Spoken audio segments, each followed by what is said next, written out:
Namaste, Namaskaram, Vanakkam, Namo Namaha, Jai Ganesha.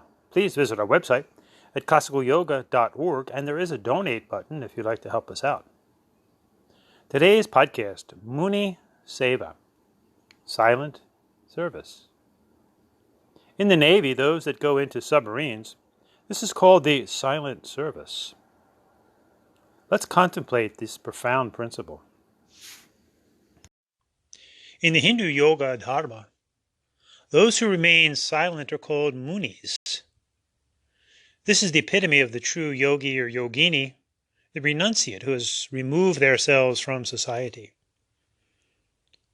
finding deep inner realization through silence. Remember, Hindus, Mauna Vakya Parabrahman. The supreme Brahman experience is known through silent speech. An oxymoron? Actually, in the inner silence, the inner wisdom manifests. Yato vacho nivartante aprapyas manasa saha. This experience of the no-thingness, the absolute tat experience, nivartante,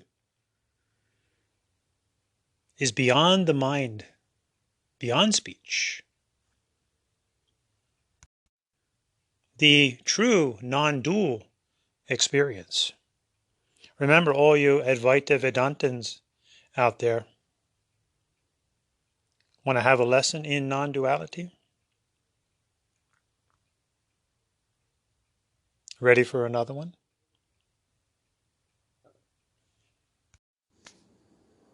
Obviously, if we're going to have a podcast on silence, not much of a podcast. So obviously we're going to be, in an oxymoronic way, be talking a lot about silence. But let's first look at service. For Hindus, this is actually the first yoga of karma yoga. Ethics and selfless service, or seva.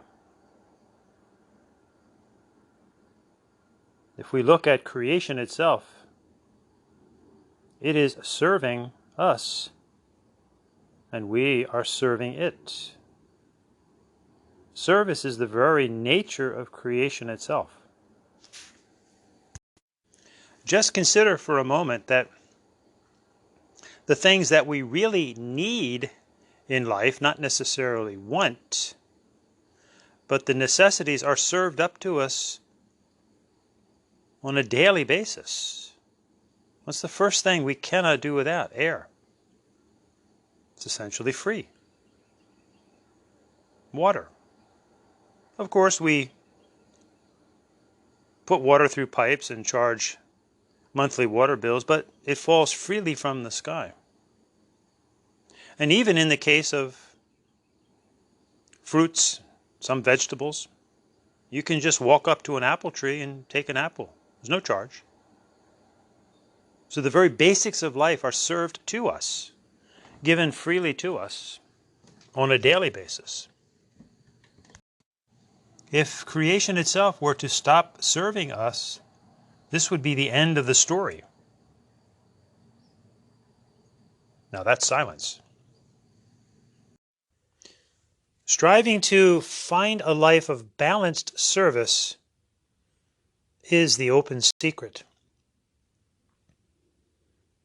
In other words, we want to serve others in a selfless way, not a selfish way. And we also need to accept service from others. Obviously, we try to learn this balance by often going to the extremes of being very selfish, expecting everybody to serve us, and then also serving without expecting any service in return. Both are extremes. For example, a parent who serves their children but doesn't teach them the vital importance of returning that service creates a spoiled child. When does service become a vice? Service. Well, let's look at slavery. Slavery is certainly service, but it's forced service. But also intrinsically, it can be the inability to control one's self when one becomes a slave to their passions. This is the addictive mindset. And we all have a complex mind structure. In our conscious mind, we, like a computer, simply put information in, and it goes into the recording aspect, if you will, or the subconscious mind. Therefore, whatever we put into this mind, into the subconscious basement of, if you will, becomes what is regurgitated. Hence, being very careful of what we consciously put into our mind. Hence, the understanding of service, the understanding of some form of an ethical code of conduct, which really does epitomize the different religions of the world, however much we uphold them. And this is where we need to exercise our willpower. It's interesting. It's found at the gut, if you will. And we know that because in ordinary parlance, we often speak about having guts or no guts, stomaching something, meaning suck it up. This is actually the navel. Interesting. Submarine service, the navel. We call this the nabi in Hinduism. Finding our inner willpower, respecting what we put into our conscious mind and down into the subconscious mind, so that the mind becomes, in a sense, our best friend, or, on the other hand, our worst enemy, when we become a slave to our addictions. Having some basic ethical code of conduct, learning to serve others, be selfless in many ways, developing a giving nature is something that hopefully we learned as children if we had good, responsible parents. Listen to our podcast on Atmadana, because this is the very nature of the Atmana, to serve and to give. Children often exemplify a very selfless nature, but can quickly flip over and become very selfish as well. This is the struggle, a lifelong struggle that we all have to figure out. This is the sada lola hara of life, the truth of the swing of life as we go from one extreme to the other, eventually finding an equilibrium, a balance, a sattvic life, if you will. A life of serving and being served, just like the submarine service. They're working quietly underneath the oceans in order to protect.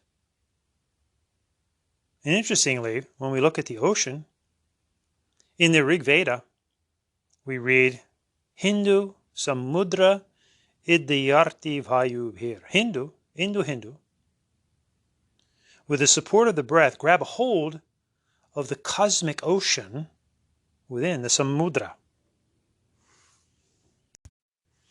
And in order to tap into this cosmic ocean within, Hindus follow the Hindu yoga, religious, spiritual, scientific, philosophical lifestyle, which consists of yoga. The Sanskrit, Tamil, Hindu word yoga means to yoke to one's Atmana and Brahman, individual soul and soul source, if you will. Yuj Atman Brahman Cha. From the Vedas, Yoge Samana Parivam Sapta Shravato Ratugat. Through this lifestyle of yoga, all the many yogas of Hinduism, Karma, Bhakti, Raja, Jnana, Hatha, Mantra, Japa, Nara, Natha, Kundalini, we find within this body chariot the 7 flowing rivers and our tranquil inner nature. And the 7 rivers refer to the 7 chakras within. Now, the goal of the Hindu living the yogic lifestyle is to realize their Atmana. Our Hindu word for the soul, if you will, it's a bit different. Vidmahitva sahasras atman from the Rig Veda. Give us the knowledge of Atma Darshana. So we're Hindus, we do all the yogas to realize our Atmana, the inner essence, which is Karma, Bhakti, Raja, Jnana. This is the fourfold path, if you will, which in general is simply and profoundly trying to live an ethical life of service. That's Karma Yoga to the Hindus. a life of full-on devotion. Without that, we're not a success in anything we do. Hindus call this Bhakti Yoga, which leads naturally into the Raja Yoga of meditation contemplation, entering into the inner silence, if you will, to the inner enlightenment called Gyan Yoga, when we learn from the inside out. As Yogaswami said, a great mystic from Sri Lanka, in contemplation, thoughts will arise from the silence. Be very attentive to those thoughts. And he also said from zero, everything came. Remember, it was the Hindus who invented the number zero for calculations, the black hole, the no-thingness, which is the fullness of the everythingness, the inner silence. And note the primal sound. Shh. When we want to calm someone down, we go shh, shh, shh, shh, shh, shh. Hence, we have the English word silence. The Jewish shalom, which means peace. The Hindu shanti or santi. The Latin silencio. These are primal sounds of peace. Shh. Service, silence, peace. These are things that are emphasized in all the religions of the world, however much we adhere to them. Remember, all the religions of the world consist of the humans within them, and we do good things, we do bad things. The peace that passeth understanding from the Christian Bible. Silence is the sound of strength from Lao Tzu, from Taoism. Gabriel Cabran said, quote, I have learned silence from the talkative, toleration from the intolerant, kindness from the unkind. Yet I am ungrateful to those teachers. The Dalai Lama said silence is sometimes the best answer. The words of the prophet are written on the subway walls and whispered in the sounds of silence. Remember that classic song from Paul Simon? Better to have a heart without words than words without a heart. Gandhi. Albert Einstein. The solitude of a quiet life stimulates the creative mind. I can't think of anything lonelier than spending the rest of my life with someone I can't talk to, or worse, someone I can't be silent with. Mary Ann Schaefer. Many of us know how to say nothing. Few of us know when. In silence, the world is too full to talk about. Silence is golden. Never miss a good chance to shut up. Will Rogers. And of course, Mark Twain had something to say about silence. Quote, it is better to remain silent and be thought a fool than to talk and remove all doubt. End quote. George Steiner, quote, there is something terribly wrong with a culture inebriated by noise. Pablo Picasso, without great solitude, no serious work is possible. Emily Bront, if I could, I would always work in silence and obscurity and let my efforts be known by their results. Finding quiet time every day, spending some time in silence has great benefits. Helps to increase self-awareness. It actually stimulates brain cells, helps to relieve stress, and helps to process information. Silence can be very unifying. Now, these are all positives, but like service, which can become selfish or it can become degenerated into slavery. Silence, too, can have devastating, disastrous results. Benjamin Franklin, for example, said, "We must account for every idle, lazy silence. Your silence will not protect you." Martin Luther King said, "In the end, we will be remembered not for the words of our enemies, but the silence of our friends." Never be bullied into silence. Silence can actually encourage the tormentor. Throughout history, there has been inaction and indifference and the silence of the voice of justice when it mattered most that made it possible for evil to triumph. Haile Selassie.